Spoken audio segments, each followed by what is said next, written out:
Hello viewers, আসসালামু আলাইকুম। আশা করি সবাই ভালো আছেন। আলহামদুলিল্লাহ আমরাও ভালো। ভেন্ডি দিয়ে মুসুরি ডাল রান্না করব হাতে মেখে। কাঁচামরিচ, রসুন, পেঁয়াজ এখানে দিয়েছি, 1 চামচ হলুদের গুঁড়া দিয়েছি সরিষার তেল।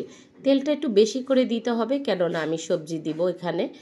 আর ডালে একটু তেলটা বেশি দিলে টেস্টটা ভালো আসে। আমি কিন্তু কখনো খালি ডাল রান্না করি না, যে কোনো একটা সবজি দিয়ে বা যে কোনো শাক দিয়ে ডাল রান্না করি। আপনারা কে কে ভেন্ডি দিয়ে ডাল পছন্দ করেন অবশ্যই আমার কমেন্টে লিখে জানাবেন। আর এটা যদি কেউ না খেয়ে থাকেন বা এখনও রান্না করে, তাহলে অবশ্যই এই রেসিপিটা দেখে আপনারা ট্রাই করতে পারেন বাসায়। খুবই মজা। আমি অল্প করে পানি দিয়েছি, কেননা মুসুরি ডালটা খুব দ্রুত গলে যায়। এরপর আমি দিয়ে দিব এখানে ভেন্ডি। 4-5টা বলক আসার পরে ভেন্ডিটা দিয়ে দিব। ডালটা আমার আধা গলে গেছে। এবার আমি ভেন্ডি দিয়ে তারপরে আমি আরও 2-3 মিনিট জাল করব। ঢাকনা দিয়ে ঢেকে রাখবো, একেবারে সফট হয়ে যাবে ভেন্ডিতে বেশি জাল দিতে যাবে না, তাহলে ডালের কালারটা নষ্ট হয়ে যাবে। ডালের গরমে ভেন্ডিটা সিদ্ধ হয়ে যাবে।